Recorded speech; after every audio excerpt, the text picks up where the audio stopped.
আল্লাহ পাক অনেক কিছু মাফ করে দেন, কিছু কিছু বিষয় আল্লাহ পাক মোটেই পছন্দ করেন।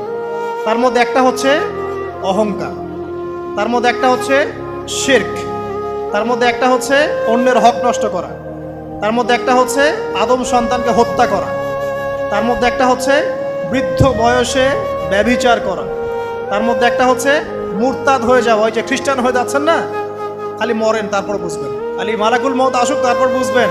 আল্লাহ রাব্বুল আলামিন বলছেন তার রাসূলের মাধ্যমে, কেউ যদি সাক্ষ্য দেয় আল্লাহ ছাড়া কোনো মাবুদ নাই, মুহাম্মদ সাল্লাল্লাহু আলাইহি ওয়াসাল্লাম শেষ নবী, ঈসা ইবনে মারইয়াম আল্লাহর প্রেরিত নবী, আল্লাহর পুত্র নন, জান্নাত সত্য এবং জাহান্নাম সত্য, এই পাঁচটা বিষয় যদি কেউ সাক্ষ্য দেয় ইনশাআল্লাহ সে জান্নাতে যাবে, তার আমল যেমনই হোক না কেন।